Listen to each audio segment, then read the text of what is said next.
Suami istri kan wataknya memang beda ya.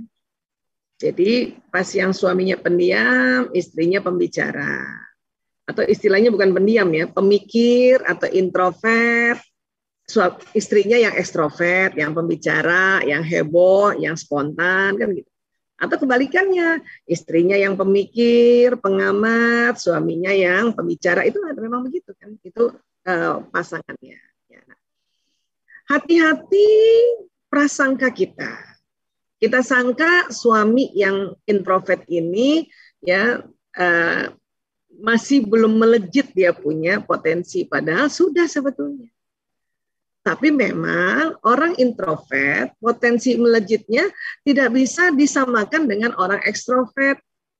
Yang banyak ngomong, banyak temennya, banyak kerja di luar, nggak gitu. Orang introvert lebih senang bekerja di dalam ruangan dan sendiri. Ya. Jadi standarnya harus standar introvert. Dan senang di belakang layar, itu introvert. Suami-suami yang introvert, dia lebih senang di dalam rumah. Makanya pada saat working from home ini, suami-suami introvert ini senang banget bisa kerja dari rumah.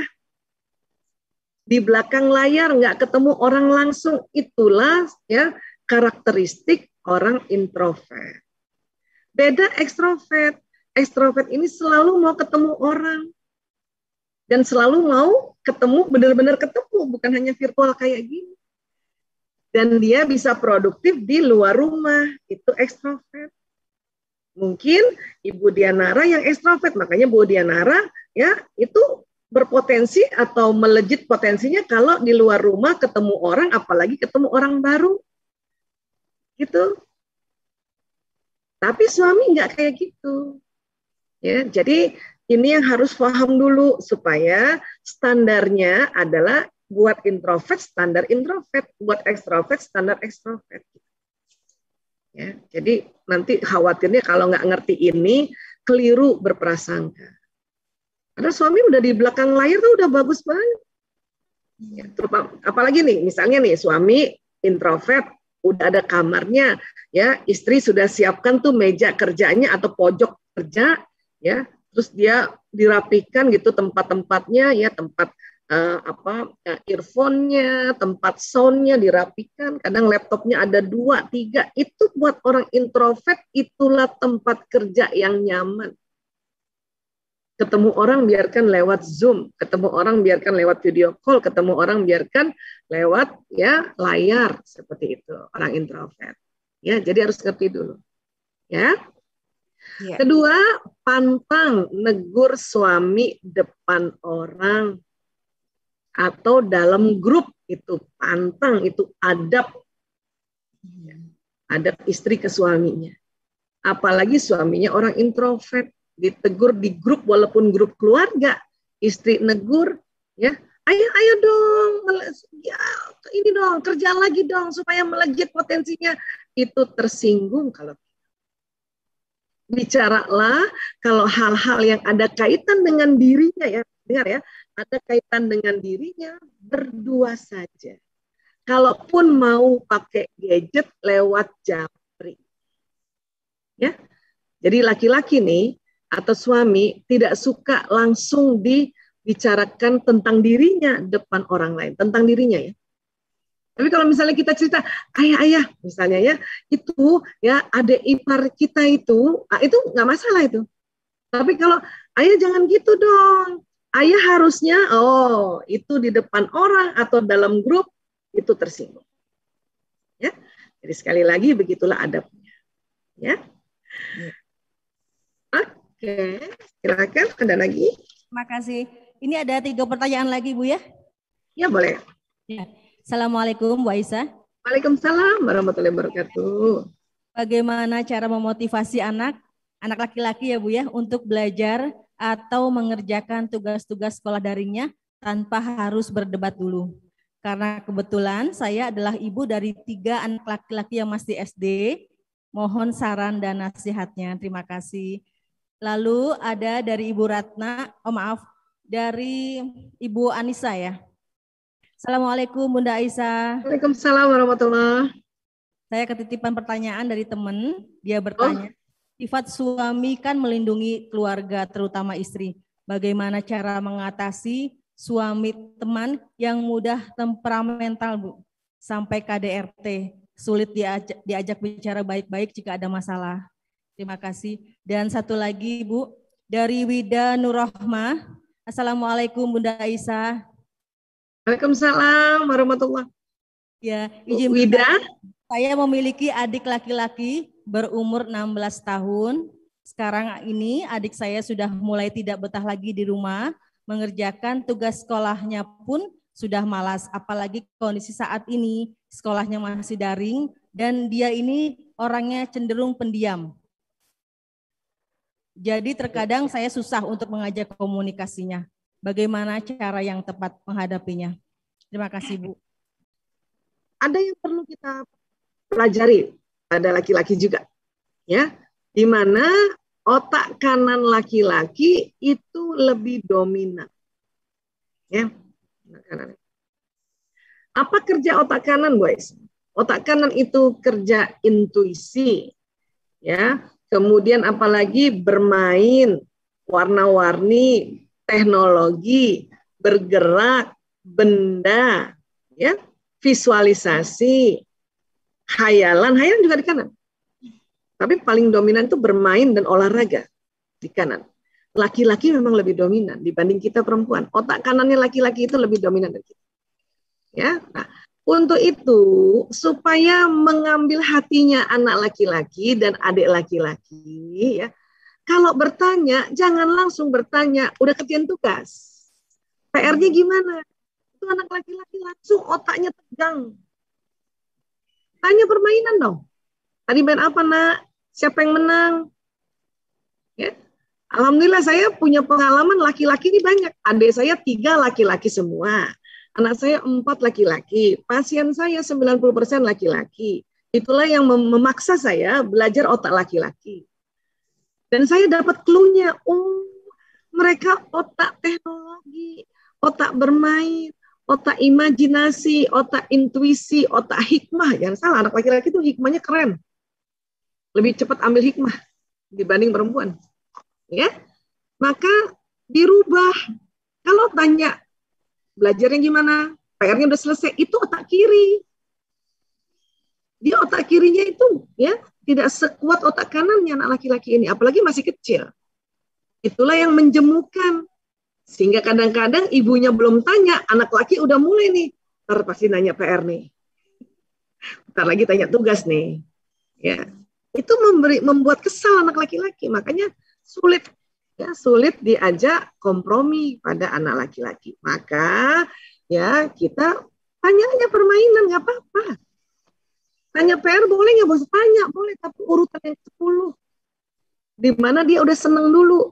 Bahkan nanti kalau dia sudah senang, dia dengan gembira dia ngerjain PR-nya, ngerjain tugasnya. Gitu. Yang remaja gimana? Remaja ditambah lagi. Kenapa? Karena usia-usia 16 tahun ini hormon testosteronnya melonjak naik. Ya, dia tinggi. Sehingga sifat laki-laki yang ada pada anak laki-laki sudah 16 tahun ke atas ini makin jelas kelihatan. Apa sifat laki-laki? Sifat maskulinitas, maskulin. Apa salah satunya? Dia ingin mendominasi. Mendominasi apa? Dirinya. Nggak mau ditanya-tanya, apalagi dia introvert. Nggak mau ditekan-tekan. Testosteron itu mendominasi. Yang pertama didominasi dirinya. Gitu. Tapi di sisi lain, sifat testosteron itu ya mengayomi, menjaga. Belum lagi nanti ada vasopresin, sifat satria, ya, menyayangi perempuan, apakah itu ibunya, kakak perempuannya, ya, teman perempuannya, itulah laki-laki. Tapi dia nggak suka ditanya-tanya melulu, apalagi yang introvert. Ambil hatinya laki-laki dengan apa? Bawakan oleh-oleh makanan atau kue yang dia suka. Ambil hatinya di situ. Setelah dia yakin, dia bahwa oh iya, kakak saya ngerti tentang saya, atau bunda saya ngerti tentang saya, dengan senang hati dia curhat, dengan senang hati dia cerita pada kita.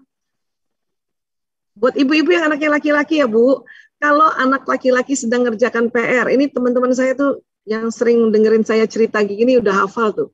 Kalau anak laki-laki sedang mengerjakan tugas, mengerjakan PR, tinggal nomor 1 lagi nomornya, terus dia bilang, Bunda, aku lapar, mending ajak makan dulu dibanding kita paksa kerjain PR itu. Karena Bunda selalu gini kan, tanggung, satu lagi tanggung. Kita perempuan, pusat makan minumnya kecil, makanya satu lagi tanggung.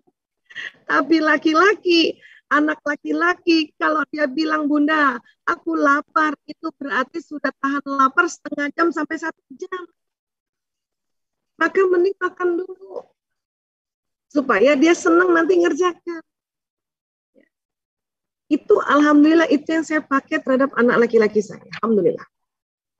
Sehingga anak laki-laki nggak perlu ngamuk, anak laki-laki nggak perlu ngambek. Kenapa? Dia pusat lapar minumnya besar. Satu lagi, ya pantang nasihati anak laki dalam keadaan lapar, haus, dan ngantuk. Batang otaknya tegang, dia akan denial, dia akan ngambek, dia akan nyerang kita. Apalagi anak laki-laki remaja. Laki-laki remaja tidurnya lebih banyak. Dia butuh 10-12 jam waktu tidur. Anak laki-laki, anak-anak aja hanya 8 jam. Remaja itu 10-12. Bapaknya sudah nggak 10-12 lagi karena hormon testosteron bapaknya sudah mulai berkurang. Gitu. Laki-laki tidurnya lebih banyak. Untuk apa? Karena dia persiapan besoknya menjaga keamanan. Sehingga kalau makan, minum, tidurnya tidak terpenuhi, ya ini nanti dia itu tadi ngambekan, marah. Kita nggak bicara syahwat karena belum menikah, ya apalagi masih kecil, ya kan? Kecuali nanti dia sudah menikah, maka ada satu lagi teknik merilekskan otak hipotalamusnya, yaitu bersenang-senang dengan istrinya, ya kan? Nah, tapi kalau belum menikah ya sudah, hantem aja tuh dimakan, minum, tidur, kan gitu, ya. Kemudian bagaimana sifat suami yang maaf muda temperamen, bahkan sudah KDRT. Nah ini kalau udah KDRT ini nggak bisa dihadapi sendiri sama istri. Keluarga udah harus turun, nggak bisa gitu. Memang kita istri kalau sudah bersuami kita patuh sama suami. Tapi kalau suami sudah kayak gini zolim, ini udah harus keluarga ikutan. Suami harus berhadapan dengan walinya perempuan. Sampaikan sama temannya ya, Bu, siapa tadi? Bu Anissa ya, tadi ya. Ya. Keluarga perempuan harus backup si perempuan. Ya, karena sudah di KDRT, sudah dizolimi, harus. Jangan sembarangan. Karena waktu suami ijab kabul dengan wali, ada ayah. Kalau ayah sudah meninggal, ada paman, ada mungkin kakek, ada sepupu laki-laki, ada saudara laki-laki, hadapin dulu tuh. Jangan main asal-asal mentang-mentang istrinya terus kemudian dizolimi kayak gitu, nggak bisa kayak gitu. Ya, nah ini juga bapak-bapak nggak boleh sembarangan ya menzolimi istri. Kenapa? Pada saat ijab kabul suami itu ada walinya, wali satu tapi belakangnya banyak. Hadapi itu mereka. Ya. Keluarga udah harus mediasiin. Ini bahaya nih kalau udah kayak gitu. Ya. Tentu ada masalah, tentu masalah. Kenapa? Dia tidak bisa mengontrol emosinya. Kenapa sampai begitu? Itu yang harus ditelusuri. Kenapa? Adakah penyimpangan-penyimpangan barangkali waktu kecilnya sering dimarahin juga, orang tuanya begitu juga. Kemudian apakah dia selama menikah juga ada stresor-stresor, misalnya banyak utang ke begini, kena narkoba dan sebagainya. Ini yang nanti akan dibantu oleh intervensi keluarga perempuan. Ya, kalau nggak sanggup tentu harus menggandeng tenaga profesional. Ya, kurang lebih seperti itu. Mudah-mudahan sudah terjawab semuanya. Ya.